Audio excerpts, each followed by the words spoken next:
Hey guys, Sunstreaker Wozza here. Welcome back to another Wednesday live stream. Yes, we stream every Wednesday and Sunday. Transformers Earth Wars. So come and check us out. If it's your first time here, welcome. So yes, today we're going to be obviously going through the newsletter like we do every Wednesday, discussing the event, discussing a lot of things coming to the game soon. We'll talk a bit about playtesting, about wars, put a lot of questions about those after the interview with Dale the other week, who's the Space Ape community manager. We had an interview with him, kind of, did a bit of base rinsing. So we'll talk a bit about that and what's coming to the game for the top level guys. We're obviously going to look at the top 10 outpost bots in the game. So in my Discord for a while now, I've had a section open where people can go and vote for what outpost bots they think are the best in the game. So I have no say in this whatsoever. I probably don't even actually agree with the top three. One of my bots that I have in my outpost is not even in the top 10. So this is not decided by me. This is decided by my viewers, my Discord members, and they go in there and they put in what they think, and those are the guys you guys decide what are the top 10 bots. So thank you to everyone that took part, and as always, what we're going to do, we're going to do a bit of a competition, give some codes out later, but we'll discuss that when we come to it. We'll do a bit of Zen farming as well, like we do always, and yeah, just have a bit of a chill. Why not? Yeah. Okay, so let's see who we've got in the chat. So we've got Chris Lewis who was first. How's it going? Welcome as well to Thundercracker, Banikos, Lazaru, Jason Moller, Stay Puffed, or a chicken, or a chicken. I think so. The Crusher 11 is one of our mods. Bruticus PPX, how's it going? Hammertail, Mike Burgett, Lord Avix, Incredible Dog, Titanium's Production, how's it going?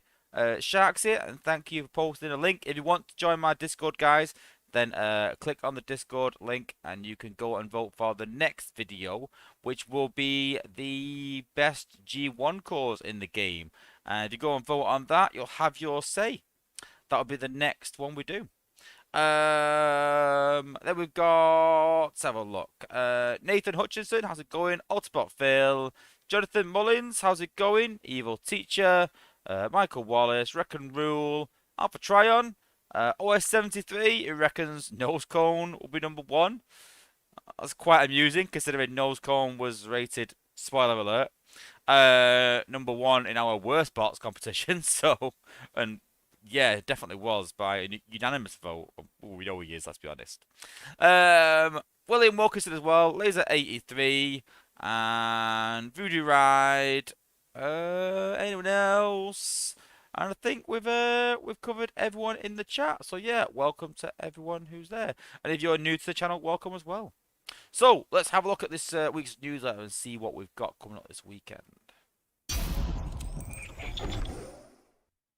So this week's event is called Close Encounters. So this is a really, really, really good event for lower level players where they can get themselves a 3-star combiner.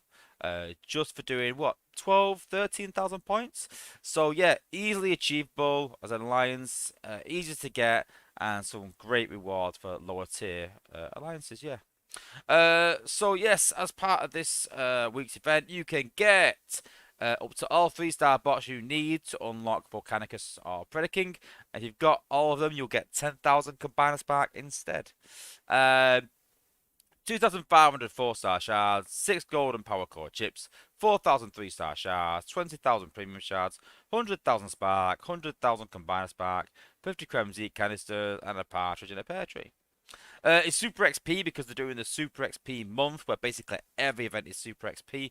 But in my opinion, I wouldn't really spend on this event. It's only 12k. You can have a nice, easy weekend, relax, take advantage of the Super XP if you like, but don't buy any big bundles. Keep it simple. And then save your bundles for the week after. We've had a bit of news on what that event's going to be. It looks to be a really, really good event, guys. So this week, save your money. You can buy a small bundle, maybe. Don't go wild. Don't forget, don't buy the GMA LXP cores, though. Don't buy that bundle XP code, guys. We're trying to get it improved. The G Metal XP bundle can be better and should be better. So we're trying our best to get that better. But yeah, a $20, $40 bundle to get you through will be fine. But nothing too crazy. And yes, like we said, the normal battle zone points. And yes, it is 500k to finish the event for an alliance event, which is pretty achievable. So you can see there, the no juke crystals are right down there at 75k, so should be pretty easy to achieve. The 4-star shards are 100k, so again, easy to achieve.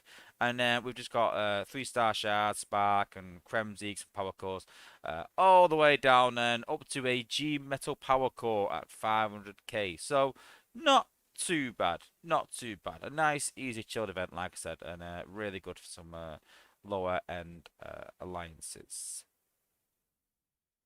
Game updates. We've got a new combat coming to the game, which is Shieldron and Fangatron.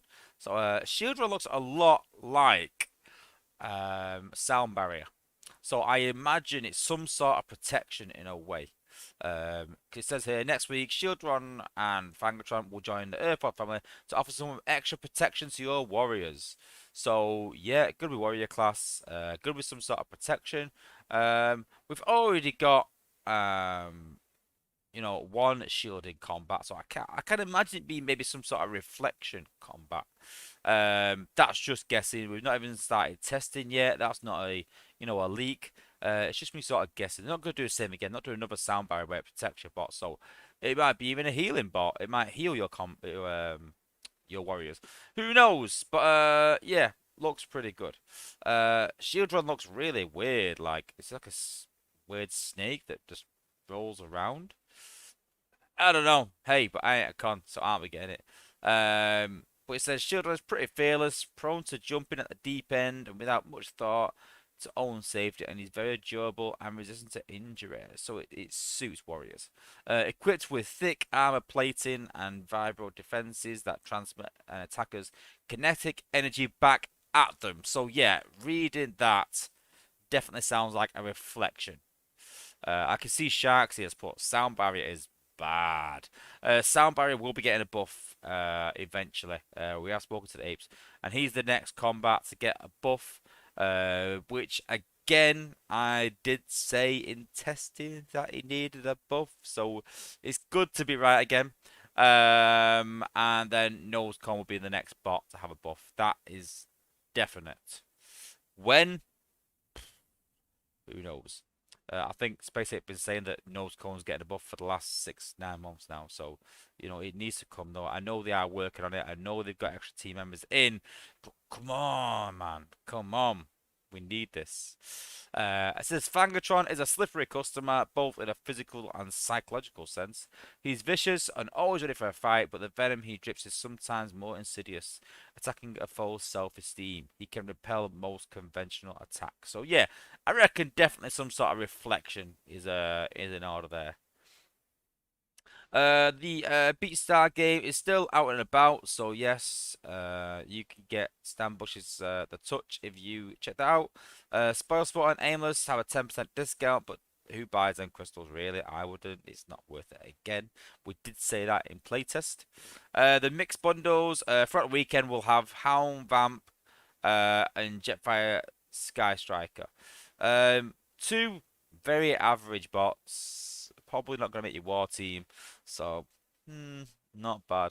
But at the lowest price point, both will contain 5 crystals. So basically, I've had a few questions about that. I've seen a few questions. It's going to be the same as last weekend. So if you spend $10, you will get 20 crystals. If you spend $20, you'll get 40 crystals. So double the value. And it sounds there that at the lowest price point, both will contain five crystals per bot. So the cheapest one seems to be $5 for 10 crystals or thereabouts. You obviously get the character shards, 10,000 spark, reflective coating chip. Reflective coating isn't the best. I'll be honest, it's not the best core. But what I think is, if this is the way they're going, you will get certain cores, certain bundles. So they might even do some gunner bundles with the likes of a volatile mixture. They might even do more jet bundles with an EO core. So if you're in need of an EO core, if you're not in need of a volatile mixture, then maybe wait for those bundles to come out with some better chips in. Reflective coating, no one really uses that. So you know, maybe save your money for a better bundle, really. It is great that they're doing double the crystals now, so it's 20 crystals, $10, X, and so on. But yeah, the reflective coating definitely needs some sort of work, really, to make it better, and there's better cores out there which you can spend your money on, so save for that. War mode. We know that we've not been on top of war effects as of late. We apologise. We are currently working on multiple war effects to commit to a 3-week schedule, meaning all play styles at the top level only will be challenged. So this is aimed at top level Prime League hard and even Cybertron hard, but not as hard as PL hard. It's going to be watered down, from what I believe. It will be the same effects. But it's still in testing. We've got 3 effects right now, I think. That is set. We're working on a 4th already. They're working on the programming where you can set your MDS to have an effect on the rest of your base. But that will only be available in hard mode. Definitely Prime League hard mode, maybe Cyber hard mode. So sadly, if you want to take advantage of that, then you've got to go up the ranks and you've got to try it. But it is going to be quite hard. We've been trying it, and although I've been doing quite well in them wars, some people have been suffering, and it's already people that are struggling now in top level wars. So for those sort of people, then it is really going to be a learning curve. And I think the idea behind it is that we're going to try and combat particular styles. And it's going to be decent. I like it. It's not like it alienates a whole squad, but there's definitely some bots where you will look at a war and look at them 3 weeks and think, okay, I run this team, it works really well, but that one bot is not going to work. I need to change that one bot out, and it sort of makes you level a different bot and put it in your team and play slightly a different way, maybe, and find some other bots that may make your team rather than sat with the same 8. Because I think a lot of the top guys now have been sat with the same 8 bots in their war team probably for the last 9 months. And Hammertail said it all, which is my saying, what we've been saying all along, is make hard mode hard. That is the same we're going with, because it needs to be, because right now it isn't. I mean, scores are going to like 11.5 to 12,000 with someone actually hit a perfect score. So when you're hitting perfect scores, something needs to change. So only the top level, the guys, so don't worry too much. But yeah, it's going to be really cool. Yeah, base design will definitely change. I can see people maybe going to time traps, and some clever little ways. Should be interesting. Should be interesting. But in the meantime, they are going to bring some old effects back in. And that is the Outpost bots have additional 25% health and 25 DPS, which is not crazy. Build bots shield nearby defenses for 20% less damage. We've seen that before. Defenses explode, dealing damage proportional to their DPS upon destruction. That's a bit easier for me than the resource buildings. Resource buildings were really difficult because you don't take them out. So you're taking the defenses out, but then the resource buildings were hitting you for X amount of damage. But in terms of defenses, you take half them out from range. So that's a bit easier than current effects in that sense. 10% extra health for defenses, nothing crazy, that's normal. 15% DPS for defenses, that's normal. And targets hit by missile launchers take 20% extra damage for 7 seconds. That is pretty considerable, and that would be quite interesting. I think people will go back to killing missile launchers again very quickly. That was the sort of style, and people stopped using the guided missile cores, because the guided missile core only hits one bot, whereas when you take that off, then they hit more than one, and then people putting armor cores on them to make them a bit harder to one shot. So I think we'll see an influx of armor cores on missile launchers come, what date was it? 2nd of September, which is tomorrow. So yeah, I think we'll see that for the next month. Then the September gift, make sure you claim that. It's in the newsletter. The link will probably be in my server. I'm sure one of the mods will post it on myself. Some decent rewards. Make sure you claim them. It's free, so why not? If you got the newsletter, obviously just claim it through that. Then we got Community Corner where people show off their collections and drawings. Collection there is nothing too crazy. I've seen some crazy collections. Then we've got a drawing from our very own Action Whale who comes in on the stream with his drawing of Thundercracker, which is decent. But these are really impressive. These drawings, these are crazy good. Like to the point where you're like, has he really done them? Like they're really good. Um, yeah. Well, it says here he has with Newton pen, Windsor and Newton pens. I'm not a drawer, so I don't have a clue what they are. But this is really good. Yeah, really impressive. And then we could look at the saga schedule. So we've done a individual totalizer last week for Super XP. This week is a 500k event. Next week is a Prime Core Shard event. 30 points, 100 prestige. 30 points per prestige, I think it is. Yeah, I think it's 30 points per prestige and 100 prestiges. So it's 300 battles, I think. 10-point event? Yeah, I think it'd be a 10-point event and it'd be 300 battles. Sounds about right. But yeah, it'd be individual as well. So 300 battles is a lot. Yeah, it is. Yeah, 100 a day. Really? Yeah, but it is a good event regardless. Trust me, I've seen the things for it, and it's better than just a Prime Core Shard event, guys. So I'd save any cells and coins you want for that, definitely. Then we've got an Alliance Totalizer for some combat premiums at 500k, so a nice easy event there. Then we've got an individual totalizer. Again, there's a lot of individual events this SAG, which I'm not a big fan of. And it's not me just copying out. I just think there's no like, if my alliance has got to score 1 million points and I'm not really keen on the rewards, you feel obliged to jump in and help. You gotta do your part. But when I find that it's these individual events like this, I tend to find that I just slack off. I just think I'm not too fussed if I miss the rewards. I don't really need the rewards right now. They're alright. So yeah, I'll just take the weekend off. Whereas the Alliance events, it does push you to sort of take part, and you know, SpaceX said this a while ago, and they said that they like Alliance events because it pushes people to play together. So it does work. That's the proof there, especially in terms of with myself. But I also understand that some individual events are good because it stops you relying on other people. So I kind of get that, but different folks, different strokes. And in terms of bugs and fixes, Blaster and Soundwave have finally been fixed. Yay! They've been fixed in terms of the minions where you would cast them and they jump backwards, which was really weird and caused me a few problems in wars. Nothing too crazy that I'd drop points like, but hey. But yeah, that is fixed now, and that is the newsletter.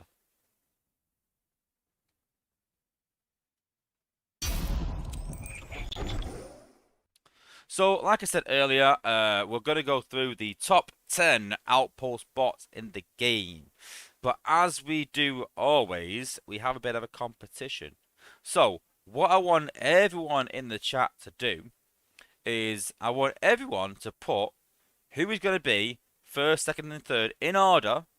First, second, and third in order. If you get it right, you get a Sunstreaker Wozza Stash Crystal. Now, I did a competition I think it was about a week ago now, last Wednesday, and gave quite a few codes out. And no one claimed the codes, and they actually went to waste. It's a bank holiday over the weekend, so it's crazy busy. And I always say to people, listen, if you win a Sunstreaker Wozza Stash Crystal, hit me up to get your crystal. I'm not going to chase everyone. So make sure, guys, that if you do win, hit me up. Don't let these codes go to waste, because we lost, I think, about 10 codes, 12 codes went in the bin. So yeah, to enter the competition, all you need to put is put first, second, and third in your message. I can see some people putting, oh yeah, first is Chromie, whatever. No, put first, second, and third in your message. 1, 2, 3. Whatever order you put them in, that is your that is your order basically. So if you say, oh, I think it's gonna be Elita, Star Saber, and Cheetor, then you're picking Elita's number one, Star Saber number two, and Cheetor's number three. So put them in order. And Shark says, if no one claims the codes, then send them to me. So don't forget, Chromia. Everyone seems to be picking that. But we'll see. Who knows? You never know. Stranger things have happened. But one, two, three. One, two, three. So put it in the chat. If no one gets it, then we might have to maybe say whoever doesn't get in order. I'd be impressed if someone gets it in order actually. But yeah. Yeah. But I can say, yeah. I think it's hard to get it in order. Yeah, let's just pick the three. Just pick three. Doesn't matter if it's in order or not. Just pick three. And if you get the three, we'll give you a Sunstreaker Wozza Stash Crystal. Let's make it a bit easier, eh? One, two, three. So put it in the chat now, guys. I'll give you a bit of a minute. But yeah, don't forget, guys, that we're doing these top 10 videos. And we have a bit of a series going. So go and check the other ones out. We've got top 10 most underrated bots, top 10 best bots, obviously, top 10 worst bots. Now we've got top 10 Outpost bots. So yeah, so check it out. I can see NJ Hoyce has put Ratchet, Wheeljack, and First Aid. I actually like healers a lot. I really rate healers. Maybe not top 10. They'd probably be in my top 10. I'd probably put Wheeljack in my top 10, actually. Top 3, I'm not too sure. I'm not too sure. But yeah. Give everyone just another minute. Don't forget. 3, don't forget. Don't just put 1 in, guys. Then put another message 1 in. I won't be able to find it. And we've got to collate the figures. And my mods will help me do that. But yeah, we definitely need all 3 in 1 message. Just to make it easier. So we're not going through. And I love how everyone is pretty much picking Chromia. I think that says a lot, really, and it frustrates me when I see people saying, nerf Chromia, nerf Chromia. Why? You know, I think she's the best outpost bot in the game. I agree. I think so. So, but again, it's not my vote. But, yeah. Keep her as she is. We want more powerful outpost bots. We want more powerful bots. If they're a good outpost bot, then usually they're a pretty good bot and attack as well. So, you know. We'll give it a few more seconds and then we're gonna start. So make sure you get your guesses in, guys. Don't forget. Make sure. So what we're gonna do as well, we're gonna make a video out of this. So I'm gonna run through it. I won't be stopping in between, but then we're gonna do a video. So I'm gonna record in a segment, and then we will go from there. And then afterwards we can discuss the results.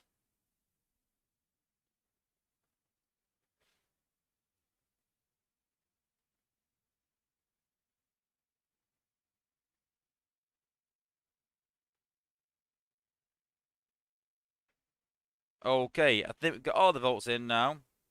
So let's give this a whirl. First time for everything. So we're going to be discussing the top 10 outpost spots in Transformers Earth Wars.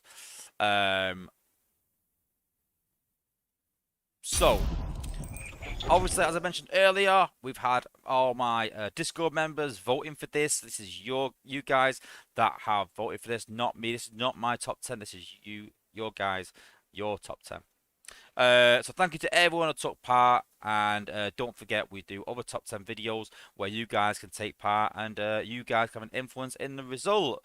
So let's get to it. So after counting all the votes, there was around 12 or 13 bots that really led the way, and we've got some mentioned bots that we should mention, and didn't quite make it. And for me, a big surprise was Smokescreen. Smokescreen is an outpost bot that I use. I think he's absolutely amazing. Crazy damage. His HP does let him down, but crazy damage. But didn't even make the top 13. Was nowhere near. For me, it'd be in top 5. Absolute crazy damage. Maybe it's because it's a 5-star. It comes a lot better. Maybe, who knows? But very surprised that Smokescreen didn't get in there. Another person that I was really surprised did not get in there is this guy. Laser Optimus. Oh, my line. No, sorry. Try again. Optimus Prime. So I was really surprised that Optimus Prime didn't make the top 10 um, bots in the game. Oh no, it's up on a top 10 Outpost bots. Where am I looking? I'm looking at the wrong page. I'm looking at my. Never mind. Top 10 bots. Well, that video's knackered, isn't it? Cut! Cut it out. Paste it. Start again.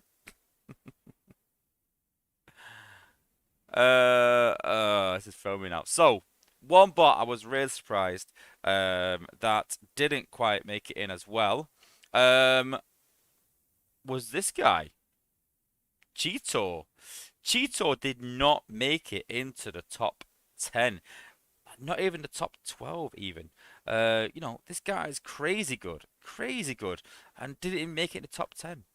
And another bot, again, that I have in my outpost that didn't make the top 10 is Rook. Really surprised that no one chose Rook with his hollow, crazy, absolutely crazy health. To give you an idea, my 5-star at 6311 has 30k health and then places a decoy that has 18k health. So 48k health in an outpost if it doesn't get nerfed, depending on the outpost level. But yeah, 48k health, it's really hard to take down. So no Rook in the top 10 either. So I think that gives you an idea on the bots that are in there. But in 10th place is a bot that I thought people don't really use in Outpost anymore. I thought this guy was long gone. And maybe it's that low level players still use him. Maybe they value him because he does a lot of high damage. And that is Star Saber. So, Star Saber is in 10th place. So, an absolutely incredible bot at lower levels. Was the pinnacle of my war team for a long time. Does an absolute crazy amount of damage. At 6410 does 3000 damage. Looking forward to his ability 11 and what he can do. But he's not been in an outpost for a long time for me. But I do understand that he is easy to level and probably, easy to get to a good level and getting your outpost for lower level players. But yeah, Star Saber is definitely a good bot in 10th place. In 9th place, maybe a bit surprising, is not further up, but then I get that this top 10 is, really strong with some amazing bots. And that is, nope. That is Sentius Magnus. Sentius Magnus is a crazy good bot in 9th place, and I still think that he's very good in Outposts. Don't get me wrong, all these top 10, you can't really go wrong with them. But again, I think it's a 4-star that a lot of low level players can level to a decent level to put in an outpost. Does great damage, and I think Sentius Magnus is a really good outpost bot. So even though he's 9th, don't rank that as he's not that good. He's still a very good outpost bot. In 8th place, we have a bot that back in the very early days of the game was a must-have outpost bot and a must-have bot, a really good power leveling bot that pretty much everyone used to power level back in the day. But then slowly but surely, other bots took over, the likes of Star Saber, the likes of Elite 1, bots that were easy to level others. And this guy really went to the back of the queue. I think I got mine right up to level 58 very quickly. And then he's just coasted since then. I've not really leveled him. As a 5-star, does incredible damage, and definitely with his ability 11, which makes him stun outpost bots, or bots that are attacking even, should say. And that is Swoop. So Swoop is at number 8. So a very good bot, especially at ability 11. I've seen a lot of people saying Swoop, but at ability 11. And I get that you get the extra stun. But, at 808 damage times 18 does incredible damage. I mean, once his ability is done, though, it's a bit hard for him to do much else because he's got such low health. Great DPS, but his health is not the best, so it's going to go down quick. So you've got to protect him if he's in an outpost. but still a lot of damage. And the good thing about Swoop is that when you use the ability, if you drop a combiner, it doesn't get wasted. It still hits the combiner. Yes, the combiner doesn't take much damage, let's be honest, against a swoop at this level, or even a 5-star swoop won't do too much damage, but at least you're getting some damage out of it compared to others. So still a really good bot to put in an outpost. And in 7th place is another bot that a lot of people said is really good, but at ability 11. So it depends if it's just the top guys in the game, voting for this or not. But another really crazy good bot in 7th place. I don't have him as a 5-star. I want him as a 5-star very soon. Guaranteed pick for me next pull, and that is now Laser Optimus. So Laser Optimus has got a crazy good special. A lot of people using him to crazy effect, coupled with Wheeljack, and yeah, really, really good damage. I mean, again, mine is only 51-1. It's only a 4-star, but I plan on pulling the 5-star next. That is my plan, and then getting him up as high as possible to use a Wheeljack. Whether going Outpost or not for me, I'm not too sure. My outposts are set. I tend to go for high HP bots or high HP bots with high damage bots behind them.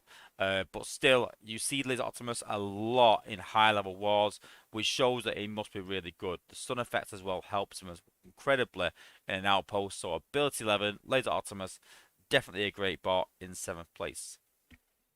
And in 6th place, we've actually got a draw between two bots. And I think some people may be surprised at one of these bots. Maybe both of them. The first bot, again, was one of the best bots in the game for a long, long while.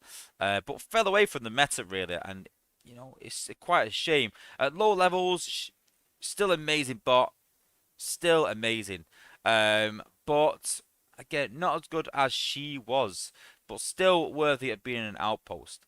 And that is Elita 1. Elita 1 is in joint 6th place. I don't have Elita 1 in my outpost. I haven't for quite a while. I see her occasionally in top wars. And again, I think this is the bot to have if you're a low level player. A lot of people have had the 5-star from pulling up batch 4 because they know that batch is really good. So I do understand that a lot of people, really try and get a 5-star Elita because she is that good. So 5-star Elita in 6th place. And in joint 6th place with Elita is another amazing bot that I actually have in my outposts. So considering it's 6th, I was quite surprised because this bot, I think the problem with this bot is that if their ability hits the whole team, it is devastating. It can take a whole team out in one. If it only hits one bot, it's pretty awful. And if you pop that outpost with a hollow that does no damage, then the ability is just wasted pretty much. So I'm not too sure. I'm a bit undecided on this guy in an outpost. I have used him a lot in outposts. I've took him out recently. I'm still not sure. And that bot is Blades. Blades is joint number 6th with Elita. And like I said, I've had Blades for a long while in my outpost. And a very good outpost bot. Yeah, like I said, you've got to get it right. You've got to get it in a kill zone area where he can hit all the bots together. You don't want him to pop the outpost really, but then you can't stop that because of using Rook's Hollow and Arcee's Hollow and maybe Goldfire and things like that. So yes, Blades is in 6th place. In 4th place is a bot that I have just put in an outpost. I'm considering taking back out again. Does incredible amount of damage. Is really pesky when you're power leveling. A really dangerous bot to pop. But a great bot, a great leveling bot, a great outpost bot, a great bot all around. I still use the 4-star version of this, which is the top version of it. There's no 5-star, so this is the highest. No, it's not actually. No. But yeah, as a 4-star, this is an amazing bot. I still use it to power level right now, and that is Slash in 4th place. So yeah, a couple with Megatronus. I'm pretty sure mine is set up like that. And yeah, incredible amount of damage. I mean, for 10 seconds, you're invisible to defenses, attacking 1,610 damage with a 50% chance to deal double that, and it stuns as well. So, an incredible bot in an outpost that you see time and time and time again. It's really, really good. So now we are into the top three. And I think most people can sort of guess now which three bots are in the top three because these guys you see time and time and time again. One of them I was quite surprised that they were as high as they are. The other two, for me, are staples in my outpost and do not move. They will stay there for as long, as they can, without a doubt. I was surprised though this guy was actually in third. For me, it's one of the first names on the sheet. In terms of an outpost bot, there's no real way to counter it other than just battling through. And that is Blaster. Blaster is in third place. Blaster is, an incredible outpost bot. I mean, looking at his stats, um, in you know, I mean, 64-11. The minions have 50% of his health, so the four minions have 14,000 health. So 14, 28, 56,000 health plus 28. It's like 80,000 health in an outpost. Absolutely crazy, absolutely ridiculous. But this guy for me in a heartbeat. Quintus is not the best if you're going to put in an outpost. You better put in G1 on it. I'm not a big fan of switching cores though, just to put in outposts, unless we're really going to do a top war or something. But yeah, on attack, then I love this guy. He's absolutely amazing.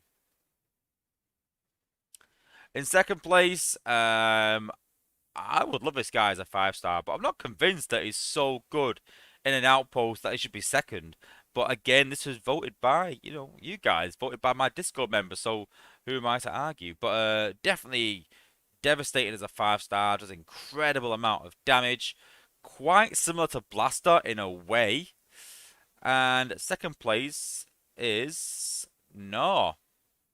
Um, No's minions do a lot of damage. I mean, yeah, very, very good. But for me, second place, I don't know about that. Unleash 4 shots cons at 30% of your health.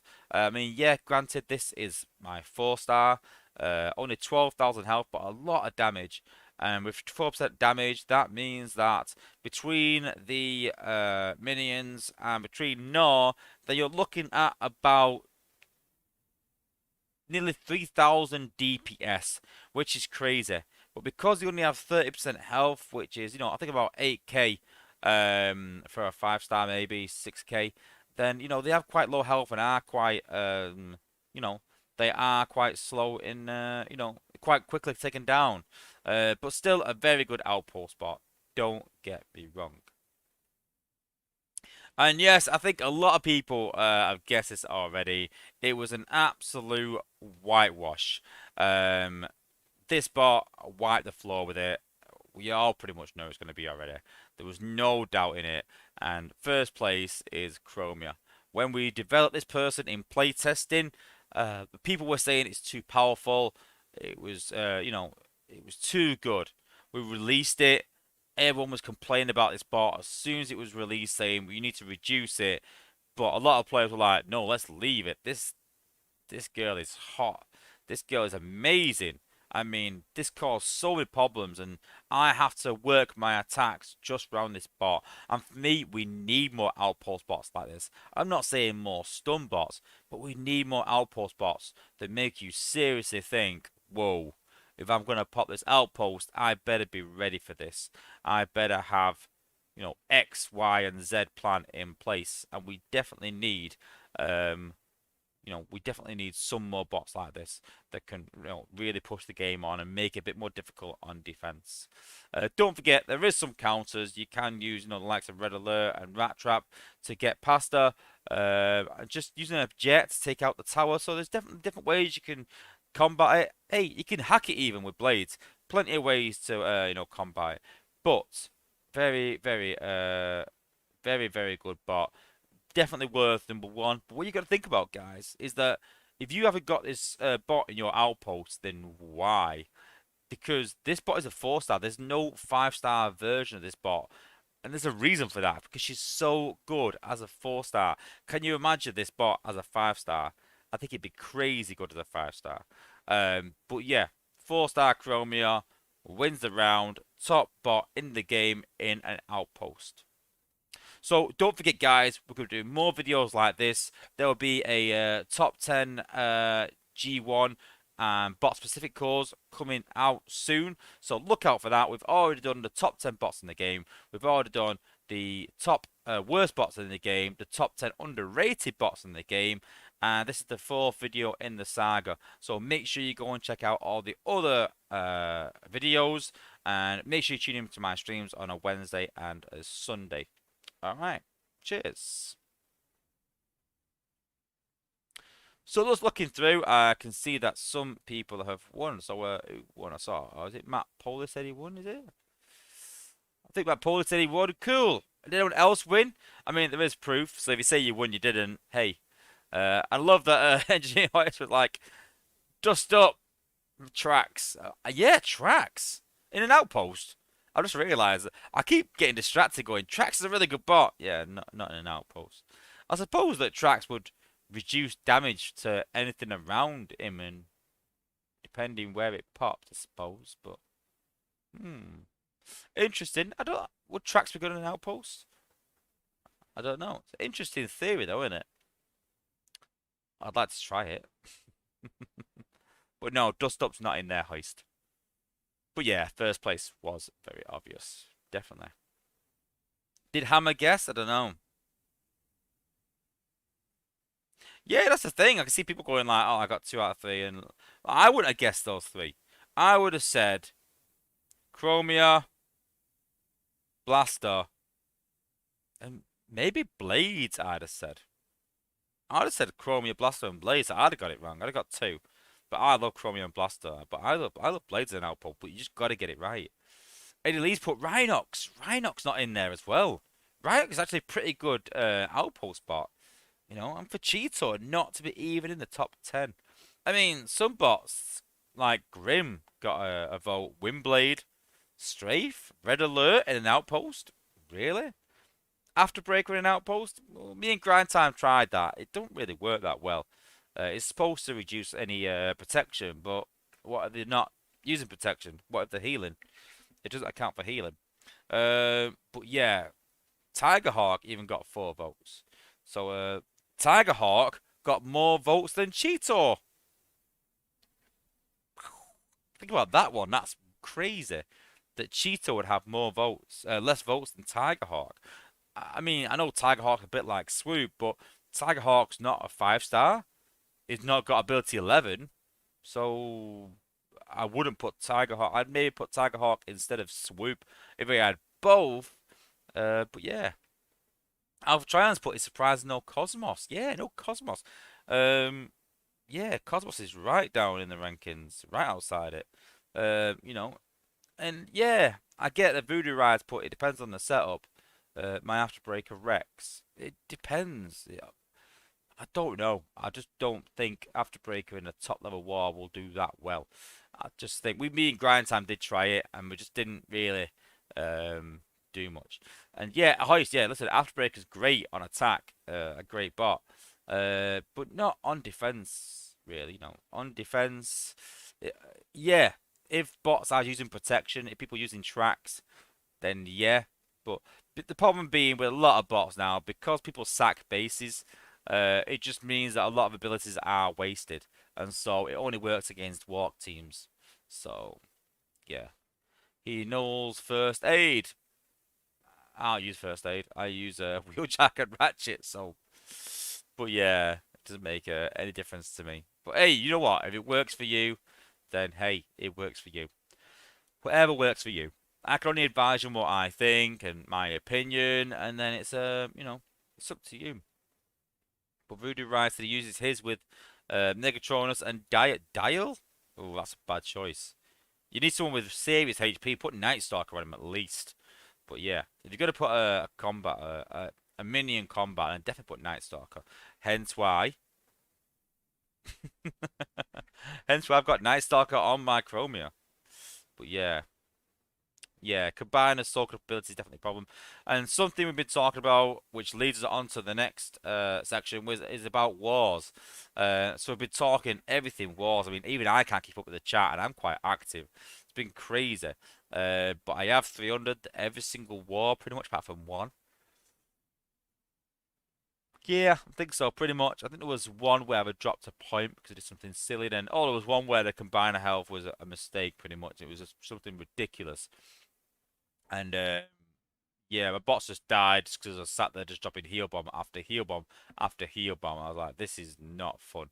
I worked out it was just a bug in the end, and it got reduced as well. Just wasn't really that fun. So, but yeah, we're looking at the likes of outpost bots, increased damage, increased HP, combiners definitely being harder. And literally today, I've suggested walls being a lot higher in terms of HP in Prime League hard mode wars. Because I think Top Shot has really made base designs a bit irrelevant because it does so much damage to walls.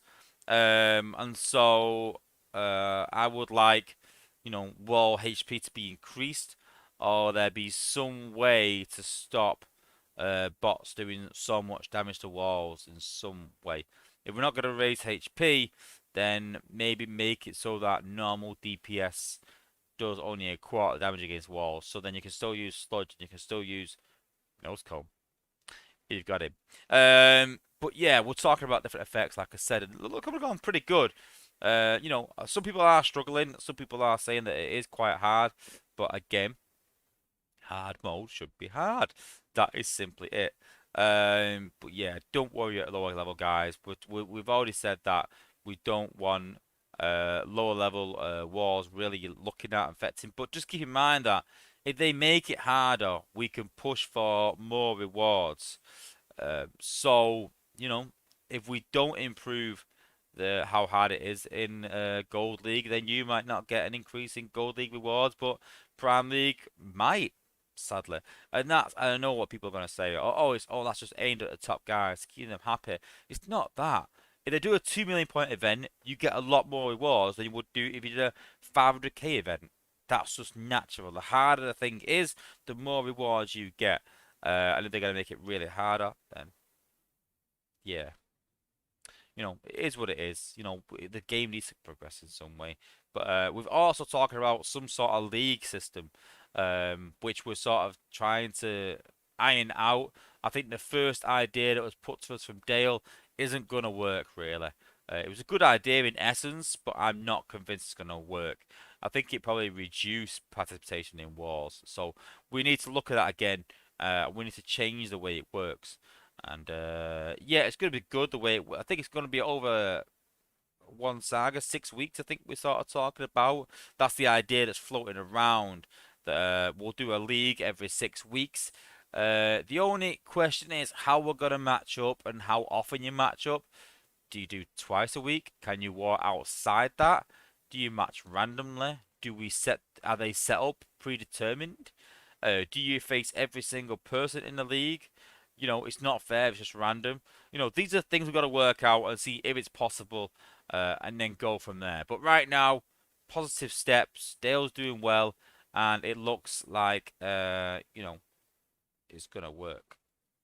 Hammertails asks, "Is it a new layout?" Yes, basically, I got attacked by a good friend of mine called Stinger, who's a really good player. I think he was in Psyops for quite a while, and then left the game and took a break, and he's come back and he's working his way up, and he's doing quite well. And he attacked my base and basically just demolished it. The pathing was quite awful. I tested it against a sack, and it worked well against a sack, but when he walked it, it absolutely just demolished it. So I thought, yeah, I need to change this round a bit, really. So I've gone a bit more front loaded. It's my own design. I've tested it a bit. It does work to a degree. But again, if the walls weren't absolutely destroyed by Top Shot, then it'd work a lot better. But the fact that Top Shot, kills walls, then it just makes it too easy. Makes base design, awful. They need to raise the HP of walls, without a doubt, in my opinion. It's all about the wall pathing. All about the wall pathing. Um, and this path's quite low. It paths everything downwards. I can imagine people going up the middle, but then it's going to split them. So yeah, I think it works all right. But yeah, I've got it. Like I said, it's a work in progress in a way. We'll see how it goes. I just want something a bit different, really. It's gonna make when you go between wars and you see the same bases over and over again, you're like, oh yeah, I know how to attack this, and you do, and you beat it quite easily because you know exactly how to attack it. When you see new designs, you start to question yourself and do things that you wouldn't normally do. You think, well, this is a bit strange, this, so I'm gonna do something a bit different, and it makes them think a bit more. So yeah, we will see. Chris has put you should probably change your combiner up because the combiner is currently upgraded. From what I believe, in Wars, it still stays. If your combiner is in the outpost, when you upgrade it, you can still charge it. And your combiner stays in the outpost for Wars, but not for raids, for resource raids. I think it's either that or the other way around. It could be the way around where it's not. I think it's apparent in wars though. I think it still stays in wars, but not for resource raids. I'm sure someone will clear that up 100%, but I'm 100% sure that the combiner stays there while upgraded, in some way. But yeah. Uh, and I've actually got Computron in my outpost. I can't wait. 22 hours, so tomorrow night he will be ready at level 19. Can't wait for that. He's going to be absolutely a beast when he's done. We've got Defensor at 16. I still use him for the base 1 and base 2, especially with sack attacks. It helps clear a good area. Volcanicus, Victoria, I don't really use. Superior, don't really use. Maximus, no, at level 7. That says how much I use him at level 7. This is it all. But Omega 21, I use this guy on offense a lot. Really, really good. So this is going to be my next project now. I think everyone else is okay where they are. Computron 19 is decent. Defense Orc can still do a job at 16. I don't need any more in him really. But now we need to get Computron up because I'm using him a lot in wars. And in testing, you need that HP. You need that that damage as well. And this is the guy to have right now. So yeah, that's my little project.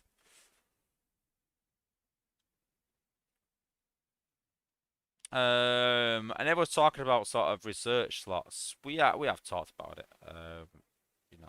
With the apes, but it's down to them really and what they want. I just realised that my base is not symmetrical. Oh my days! Put it in space. Put it in rinsing.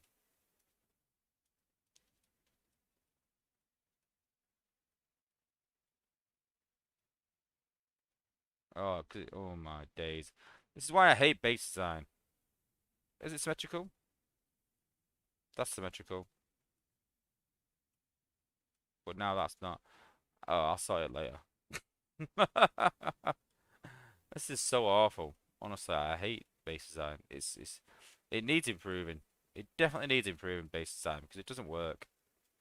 I apologize if this is boring you, but this is what you have to go through. Just bring them inside a bit, like that. Symmetrical now. Everyone happy? No, no, not symmetrical. No, and symmetrical. There we go. I'm happy now. Uh, Barney Lazaro said 2 combiner slots. I don't think it needs 2 combiner slots really. I think one at a time is okay. I think they need to increase the amount of, well, we said this, increase the amount of spark available now. Because at 600k a level, it's going to be quite a while for me to get a Mega Supreme up to level 22. Hmm. Hmm. Hmm. 2 million spark, that will literally go into we'll probably put about 1 million into Rhinox, maybe, I think. And then save the rest for Laser Optimus when we pull him. Definitely. Just claim these a minute. Don't forget to claim your crystals, obviously. It's like OCD. I can't go past the screen without claiming them. It's like, I've got to claim them. I know in the middle of the stream and you think, well, why watch it? Was I just claiming crystals? Because I can't leave it. It's literally my OCD. Okay. Yeah, so in terms of crystals, in terms of my 5-star, we're only at 1,000 shards.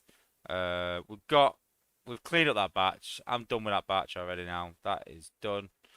We are close to the combat, so we'll be pulling another combat soon. Probably pulling from this batch. Although I don't want red heat right now because wall humps is okay. Spoil Sport's pretty decent. There's no walls. Top Heavy's alright. Glitch is pretty good. Sound Barrier is awful, but Sound Barrier is getting a buff, so this would be the batch to go for. I think this could be the best batch. Spoil Sport will be taken from this and added on somewhere else. But I can imagine that the new combat will go better on Rook than I've got stripes on it actually, so maybe not. I'd have to work out healing versus protection and do some maths and see which one's worth it. But yeah, close to a 5-star combat, but not close to a 5-star bot yet. But like I said, we'll be going for this batch. We'll be getting Laser Optimus. He'll be done then. And then I think we're going to go back to either 1 or 2. I want Silver Ball and Hot Rod. And I also want Optimus, believe it or not. I think that the way the game's going, I think as it gets harder, we might have to rush bases rather than run out of time. So I think Optimus Prime will be a key figure, especially with that HP as a 5-star. So I think 5-star Optimus I want. I've seen Jazz being used quite a bit. I've never liked Jazz, but I've seen him quite a lot of top wars recently. So a decent bot, you know. Voodoo Riders, but who else don't you have in 5-stars? So I don't have anyone from batch 1. I've never touched batch 1. It was quite awful for quite a while. Batch 2, I've got Wheeljack and Skyburst. So there's only Optimus Prime that I want. Legacy 3, there's no one that I really want there. Jazz is alright, but not worth the pull. Batch 5, there's no one that I want there. Maybe RC to get it cheaper, but it won't replace Blaster, so no. First aid I'd like, but not at the risk of pulling Hotspot and Ruster, so maybe not. Batch 7 will be done with next pull. And then current 5-star, I'm done with that. I got the 3 that I wanted out of that batch. I do want Impact, but not a chance of Swoop. I really don't want Swoop. Really not. Matt Paul has put, will you risk it for Optimus knowing Drift is there? That's the thing. You know what? I'll probably go as far as in my next stream, let everyone decide 1 or 2. And go either way. Either way, I've got a 1 in 3 chance of getting Optimus, which is not good odds. I'd take Windblade, so I've got a 1 in 3 of getting a poor one, 1 in 3 of getting a great one, 1 in 3 of getting an okay one. And Legacy 1 is not much different. I want Silver Bolt or Hot Rod, so that'll be a 2 out of 5 of a good pull. No, which is okay, not bad, so 1 out of 5 of an okay pull. I don't want Grimlock or Sunstreaker. So what's that? A 40% chance of a bad pull and 60% chance of a good pull. So yeah. Also, what Phil's put, Jazz absolutely murders an ally at 59. I don't, not a hard mode really in Prime League. He struggles a bit. I mean, to give you an idea, the MDS has 6,700 health, and then add 10% onto that. So that's 7,300 health. Jazz don't get anywhere near it. So, you know, you've got, you know, builders like this that have easily got, you know, 5k health in hard mode. So can Jazz do 5k damage? I think he can just about maybe. But yeah, he can't take out any other structures, so he's gonna struggle a bit. So not a big fan of Jazz, but I have been seeing some good combos. So I don't know, I'm undecided. I won't be really good. I do like Jazz as a bot though, but it'd be like Rhinox, where it'd be sort of a slow project really. Avengers put, look who doesn't want to have 5-star Sunstreaker. It says a lot when a guy who calls himself Sunstreaker doesn't want Sunstreaker. You know what? I think I need to start a new campaign. to make Sunstreaker great again? Who's with me? Who's with me in making a campaign for the apes to make Sunstreaker Wozzers, alter ego, a good 5-star finally? I think we need to get behind this. Hashtag Sunstreaker Sunstreaker. But yeah, Sunstreaker is awful. He is. Someone asked about the combats as well. In terms of combats, so the only combats that I've got is Stripes, Taraxodon, and Rung. There. Oh, and Top Shot. Sorry, yeah, they're the four that I've got. Top Shot, Rung, Taraxodon, and Stripes. So I've got pretty much the pick of the bunch in my opinion. I think that Taraxodon and Flak are the two picks of the bunch in that one. In terms of this one, I think Rung and Top Shot are pick of the bunch. So there's no one I really want from that. And in the current one, I think Stripes and Top Heavy are the pick of the bunch. So I've got a very low chance to get the one that I want. I'd take Sport as well. I like, damage combats. But yeah. Hashtag Sunstreaker matters. Bannicos, I do like that. I do like that. I do like that. So yeah, we'll probably have a pull for the 5-star combat. So don't forget, guys, like with the rest of my streams, whenever we're pulling crystals like that, we do competition. If you can guess which one I pull, then you win a Sunstreaker Wozza / crystal. So make sure you hit the subscribe button. You get notification then on all the videos that I do.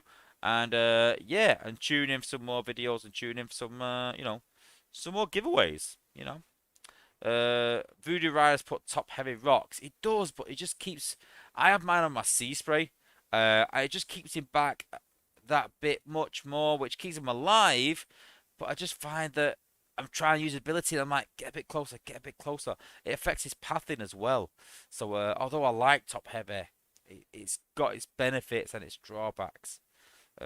Same with glitch, exactly the same. I would like a top heavy style of bot for my Bumblebee. I would definitely like that.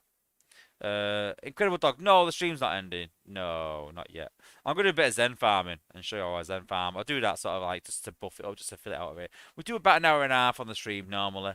So we know spend the first hour doing whatever. And if it was an exclusive, then that tends to run on for the hour and a half because we're showing the bots and going through it and things like that. And people have requesting.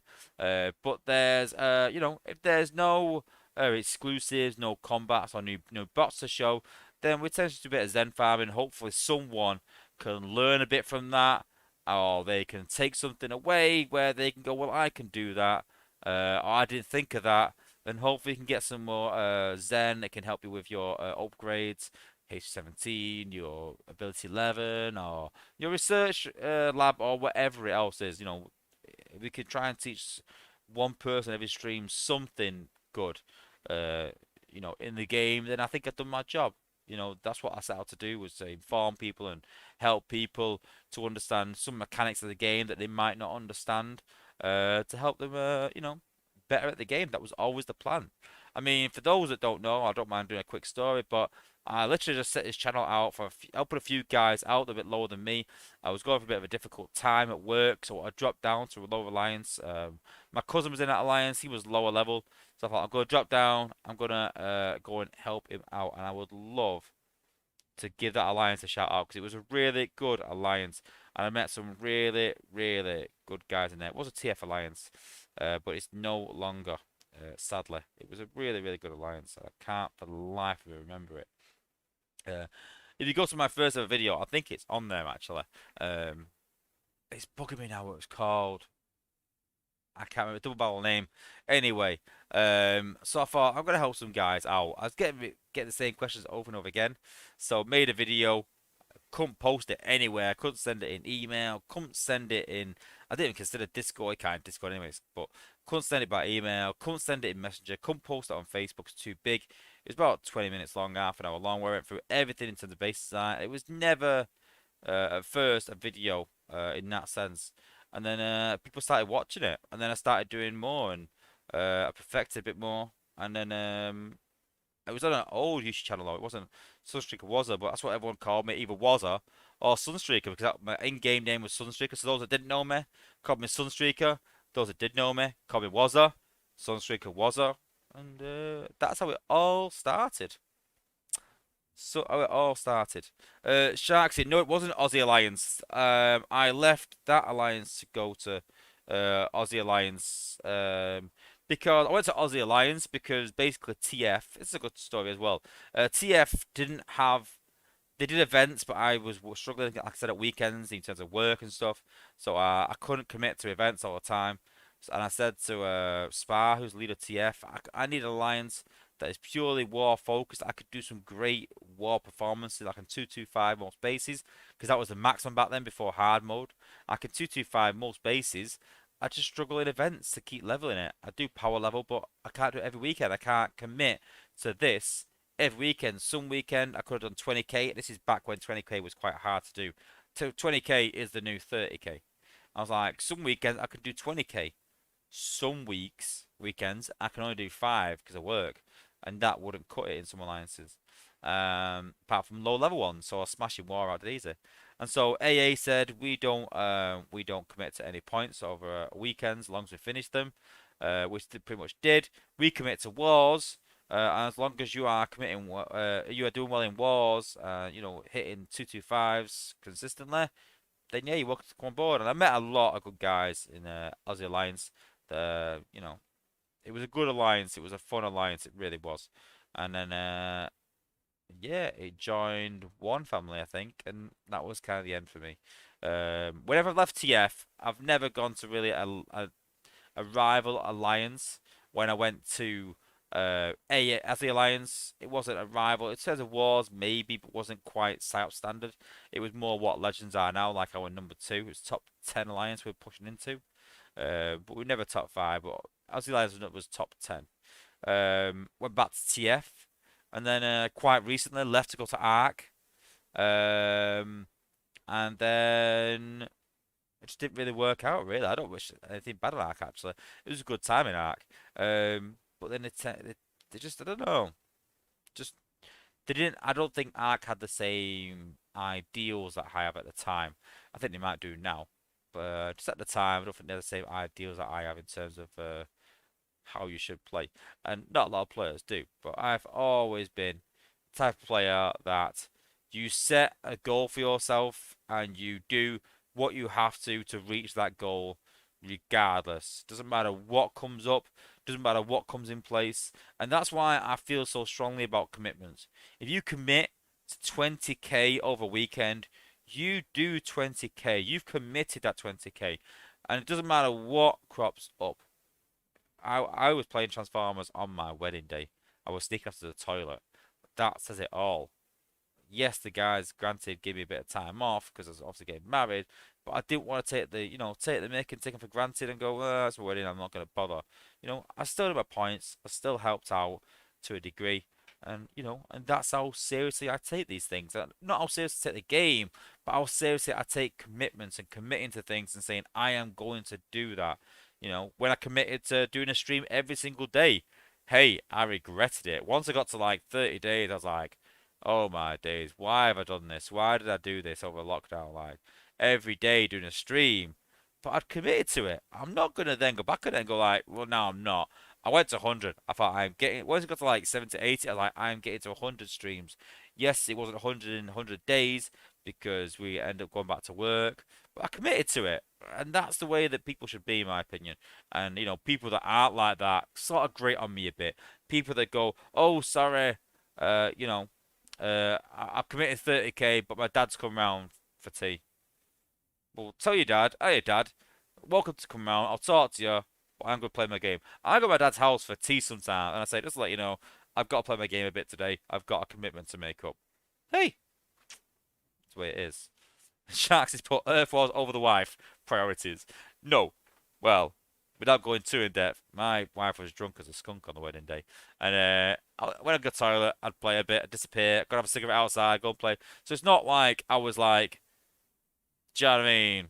I was at my own wedding. Do you know what I mean?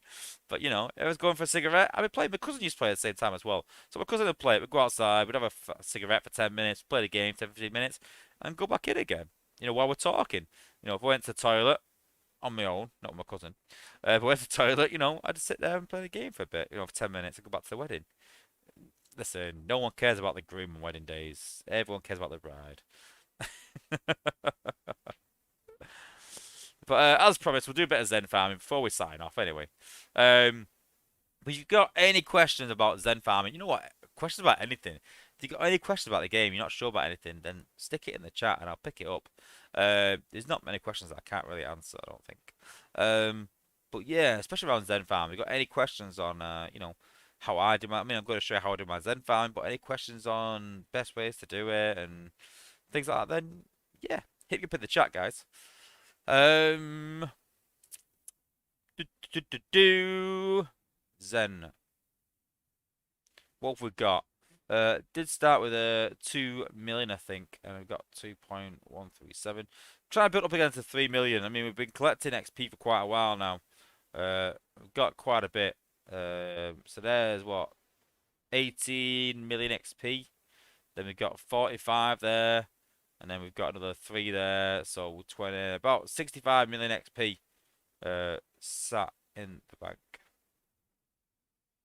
Avengers asking, am I saving Shanix for Titans? No, I am saving Shanix because I've got nothing to buy. Because let's be honest, the drop rate is pretty awful. It's 5% G Metal G1 power core. Okay, but I've got all my cores pretty much set.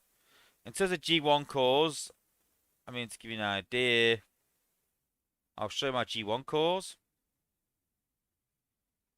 So there's my G1 cores. Not on my War Squad, not on my War Squad, not on War Squad, not on War Squad, not on War Squad. That one I will use. That one, the benefit of leveling it up does not exceed what it already uses. So there's no real G1 cores that will go on my team and really improve it. Sea Spray don't have a G1 core. Blasters, I prefer Quintus all day. Rook doesn't have a G1 core. Bumblebee doesn't. Blades, I've already leveled that to 17, which is quite high level, takes a lot of cores. And it's not really worth changing it over, really, just for the added speed, because it doesn't go much, it doesn't run away that much. So I like to keep my bots together. Jetfire, I would like a bot-specific Jetfire, Chrome Jetfire core, but that's not in the G Metal cores, I believe. So, you know, I'm not even sure. Yeah, it would take over an EO, but yeah, you know. And then Wheeljack as well. Oops. And same Wheeljack. I mean, he's got a decent core in him already at level 15, so it's not like I'm gonna level the G Metal of that up to take over that because I already at a good level. So there's no G1 core. I mean, even Rhinox. I've even got Rhinox G1 core. Oh, he's bot specific, I should say, not his G1 core. So I've even got Rhinox's core. So there's no cores that I need. So in terms of Shanix, that's the only thing I can might consider buying about someone else. But you know, squad cores, I've got quite a mixture in my team. I've got a gunner, I've got a scout, I've got 2 air class, but Jetfire might be dropped for tracks. That's still 2 air, but I don't think two bots of the same class is you know, enough for a squad core. If you use 3 air bots or 3 gunners, then yeah, I think a squad core might benefit you, but not a big fan. Obviously, the bronze and silver XP cores, you know, I don't use them. I use the gold. That's the one thing I do buy on my Shanix. Spark wise, I'm not desperate for Spark. I'm not going to waste Spanix? I'm not going to waste Shanix on Spark. I never really run out of ore. I get quite low, but I've even got some in inventory. I've got like a 50, 60 in inventory just in case. And 5-star Monkey is absolute trash. So I ain't buying him either. So yeah, nothing to spend it on really. Let's put another bot in the Shanix store or something else in there. But Titans aren't going to be in the Shanix store, I don't think. I very much doubt it. But yeah, we need something in there to buy. But you know, Matt Polar's bot squad cores are good for fusing. Yeah, but I've already got, you know, 167 cores and they're all silver and gold. You know, to give you an idea, once you upgrade something, I mean, you can see there prime cores, a lot of G metals, that I don't even use, a lot of gold cores, again that I don't even use. You see there, that I could easily upgrade with. So I don't need any cores. I mean, and that's just the obviously the bot cores. In terms of defense cores, then I've still got a lot of G metals there as well that I don't really need. A lot of golds that I don't really use. So you know, I've got more than enough fusing material. I just don't see the point in upgrading it. Um, you know, the benefit of using all in cores upgrade, and what you don't want. I do kind of hoard things because I don't want to get to the point where new cores come out and then I haven't got the materials to upgrade those new cores. So that's the idea. But we did get some healing cores, so upgraded that to 16. That one's 16. What else? Some force field disruptors I got, I think. Where are they? Okay, where I put them now? Oh yeah, yeah. So that one's at 13. That one's at 15. I'll probably upgrade them to make the area wider. But yeah, they're definitely must-haves for me, especially with tracks around. Last science put, you know you're gonna make it by prime before the next bot will be available. But that's why I'm saving up 100k. That's why someone said like, oh, just buy some mechanics. I'm literally saving up 100k. And literally, I will buy Monkey Prime. I will leave him to rot, and then get the next one. And I've got something to save for, because that's all I'm saving for now. It's just I'm just saving for the sake of saving it in case. So yeah, this thing, guys. You know, I will give sort of like little clues. I'll say, "Oh yeah, I'm saving Shanix, but who, what for? Who knows? Maybe I need a need for it." And I'll say that, you know what I mean? That's not me telling you. That's me giving you a bit of a clue that something's coming. But yeah, there's nothing that I know of in terms of Shanix. And I believe that Titans will have their own resource to upgrade them, which will be in a separate game mode and will be hard to come by. So yeah, there'll be events, things like that. But yeah. And it needs to do something with Shanix, so I think. But yeah, I think they will though. Last time, I think they will make us buy Monkey Prime first. I really do. Right, okay, so now I'm just picking bots that I know can solo a zone. So we're doing zone 13, so it's just bots that can do that. So Goldfire can easily do 13 without a combine or anything. Blaster can, Cheetor can. If the HQ is close to the front, I'll use Jetfire because it's close to the launch pad and it can just launch Jetfire straight out of the HQ. So if it's HQ 15, then it's super easy. The 4-star will do. If it's 16, then I need the 5-star. Rhinox, just because I'm leveling him, just put him in there. It's an easy pathy base, so I can go around the outside. Then I'll use Rhinox with a combiner. Usually use Omega Supreme. Rook can be good in very clump places. Just use his hollow. But if there's walls around, then don't bother using Rook. I tried that with a few walls, not even that many. I just timed out. So don't use Rook if there's any enclosed walls. Bumblebee is brilliant because it just stuns and does damage and just stays alive for so much longer. Crazy, crazy good. And then Blade again for clump bases. So the only thing I haven't got is if the HQ's at the back. So I might take Cheetor out and put in a bot that can jump. So probably Star Saber. Oh, I've got a couple there as well. So I'll put Cup instead of Rhinox. So we're set for different base types. Goldfire if it's mediocre, and Blaster if it's mediocre sort of set out. If the HQ's at the back, we can use Star Saber or Cup. The HQ's at the front, we can use Jetfire. If it's clump bases, we can use Rook and Blades. And Bumblebee can just walk up. So then let's activate Omega Supreme. And just keep in mind as well, once you activate Combine Up, make sure you go at it. Matt Poyster, I thought you said Prime was okay with SA11. I understand probably not worth the spark to get there, though. That's the point. You know, he's very good, but does a lot of damage and stays alive for a long time. But I just don't like the style of. I like to keep my bots together. I'm very much a traditional walk in terms of keeping your bots tightly together and not the walking off. Don't always go to plan, but you know, I'm not a fan of that. You know. So it is a HQ15. Makes it easier. But want to avoid these outposts. I've got 3 outposts, so I want to go up the side there. So I'm thinking, well, I'm not too sure that Starseed will make it there and there, but we'll have a go. See, put him right up there to get it. There we go. Yep, he hit it.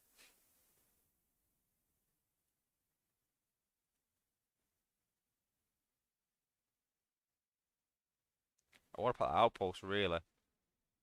Really do. But it's not going to do. So I need to do this and hope that it doesn't pop the outpost after Omega is down. Great range on Omega, though. That's why it's so good.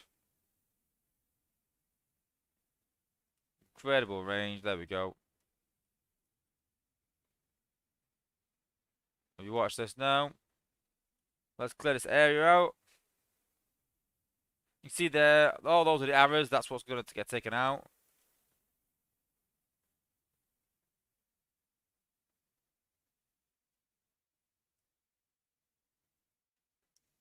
You can see there that Mega has literally just cleared that whole area.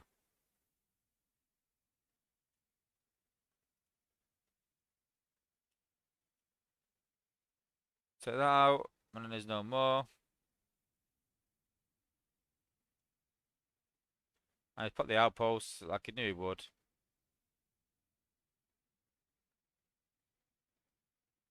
Make short work of it. It is 64-10, so it's a good level. It's a good level to do some Zen farming. Skip right through, keep going. Might even max Star Saber eventually. I literally got him to 63, level 63, the day that, well, not the day, I mean, like a few weeks after 17 hit. And instantly regretted it.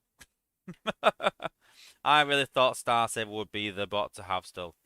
At HQ 17 point, HQ 17, I should say.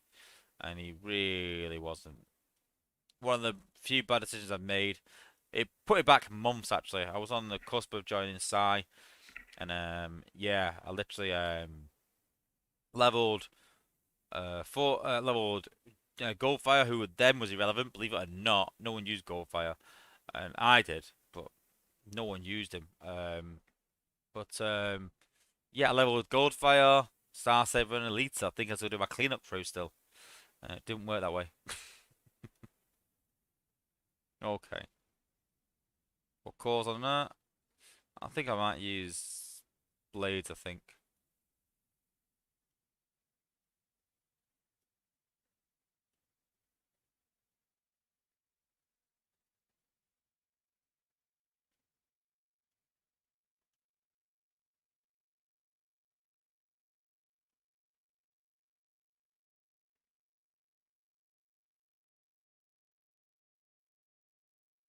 Let's get a Mega up here.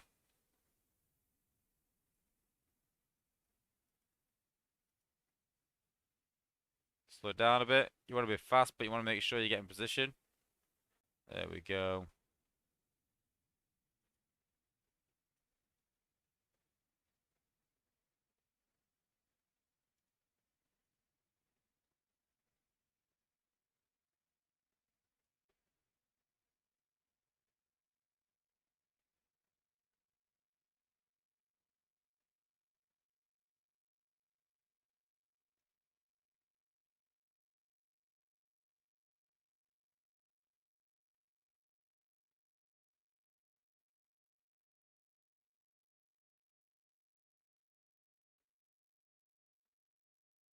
Easy as pie.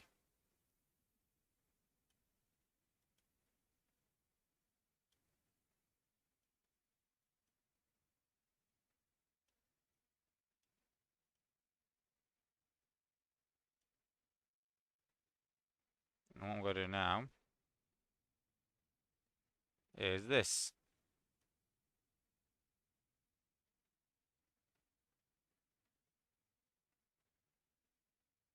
There we go.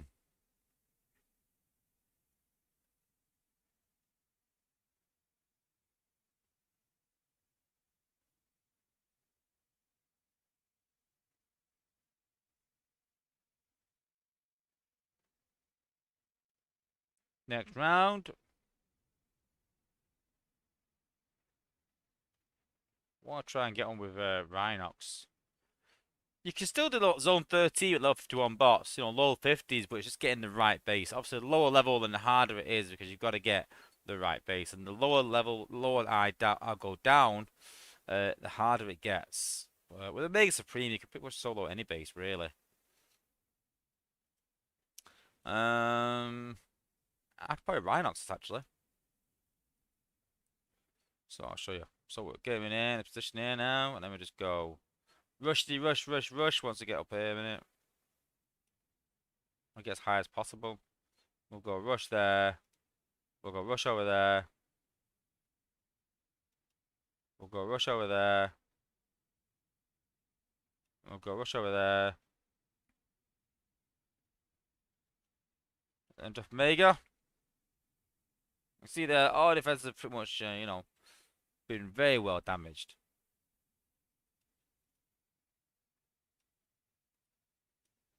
See you later, Alpha Tryon. Thanks for tuning in.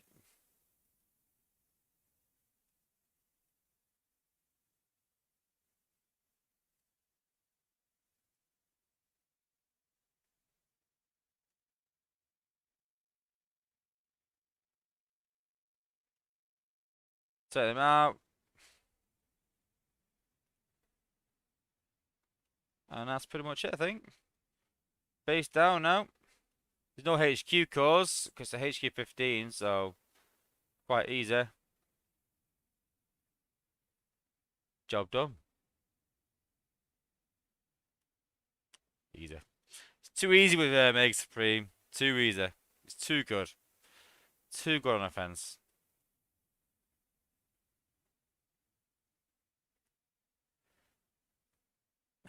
Voodoo Rise put my wife as an issue with Hot Rod that he was there before her.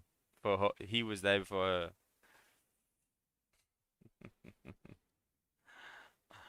Love the fact how people are saying how much they put the game for their wives and girlfriends. We could put Sandstorm in there, and we could put Elita in there. If the base about loaded. Or front load, I should say.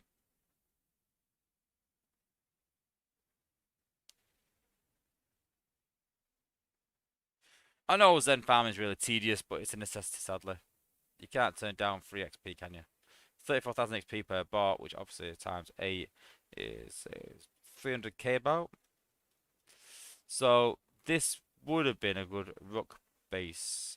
Because there's not much defenses out front, it's a good Jetfire base. No, I'm going to save Jetfire for a harder base, so I'm going to use a Elita instead. Because it is a clustered base. So I can just go 1, 2, 3. There we go.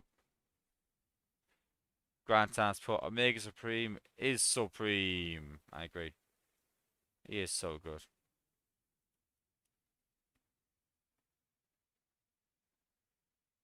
Right, let's take these mothers out.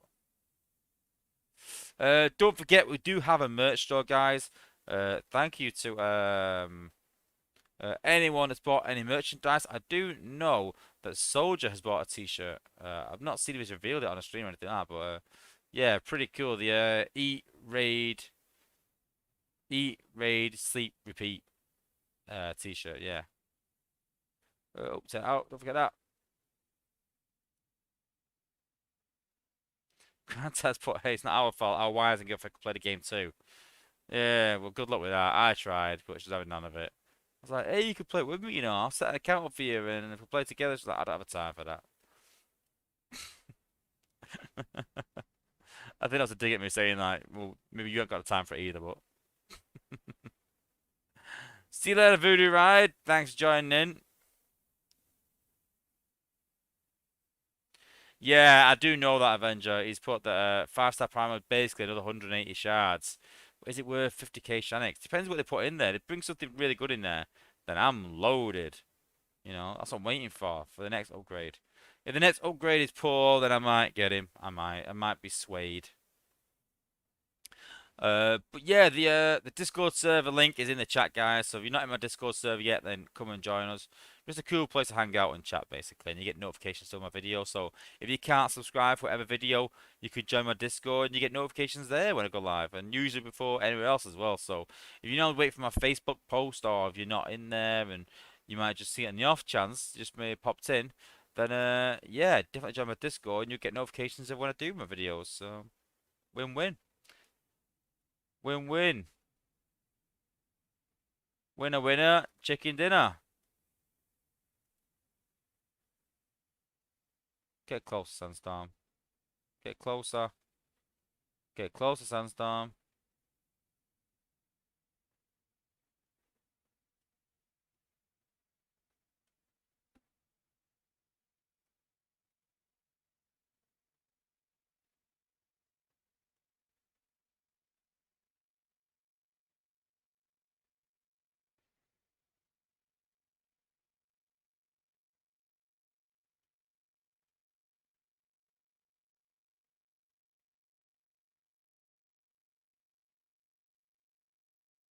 All doing these heal things just keeps him alive for so long.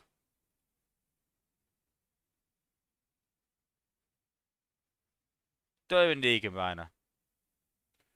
Hey, granted, it's HG15, but hey, I won't tell if you don't.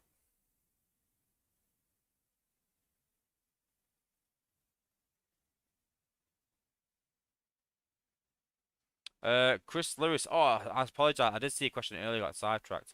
Do I think that 4-star Mega Supreme is and will be good for wars and outposts? Um, yeah, but will he be better than all the rest of them, like defensor and stuff? Is it worth it? Yeah, I'd say so. Yeah, I think he's amazing. I really do rate him. The 5-star ability is something else. I mean, the 4-star ability is good, but you know. Avenger, average amount of Zen that I get per week, about 300k, but I'm quite lazy. I only do about, you know, what? I do a run of Combiner and do about 5 or 6 battles. And I do that about 5 or 6 times over the 2 days, 3 days. And yeah, that's it really. Right, let's try this. I'm gonna try to clear this out first and then use Jetfire. I'm gonna try and walk him round. This is pathing at its finest. I'll say that, watch this now. With that build bar, it's really important to make sure you pass outwards.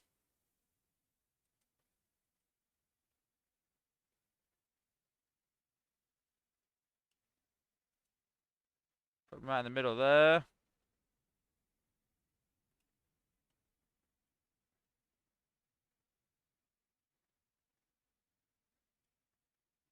Need to make sure I get rid of that shock tower though.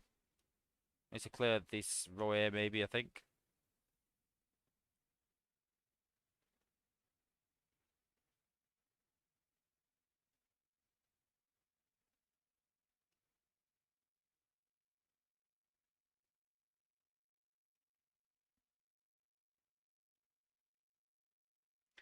Touch and go, which way I'll go. Yes. What? Did everyone see that? I put him over here to go that way, and then he went this way. Ah, I'll take it out from here. 5-star Jetfire on the HQ. Should take 4 hits. When he's like, almost maxed. Airstrike! Hammertails asked, think raid attacks would be interesting weekday streams. I don't do raids. I don't do raids. I haven't done a raid attack in I think I've done about 3 in a year. That's how easy I have top guys. I mean, just to prove I'm not lying.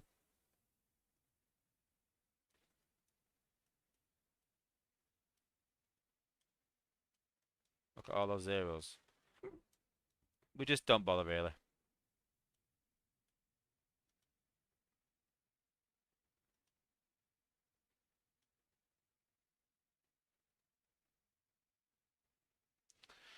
And that's us done. So what I'll tend to do is I'm in work early in the morning tomorrow.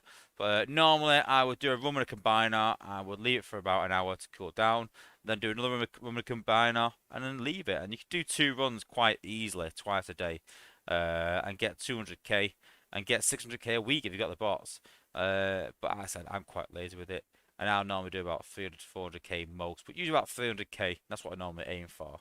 So we've got nearly 200k this week already, and then I'll aim for another 100k tomorrow, so 100k per day. So yeah, pretty chilled. But yeah, thanks to everyone for tuning in. Really appreciate it. Don't forget that we stream every Wednesday and Sunday, unless it's bank holiday. But there's no bank holidays now until next year. So that's done and dusted now, so it should be good for Wednesdays and Sundays. Don't forget to hit the subscribe button, guys. Make sure you leave a like on the way out. And come and join me in Discord. I will see you in there throughout the week. I'm normally popping around. And yeah, thanks to everyone for tuning in. Don't forget to hit me up if you've won a Sunstreaker or a Stash Crystal. And I will see you on Sunday. Thanks for watching, guys. And peace out, everyone.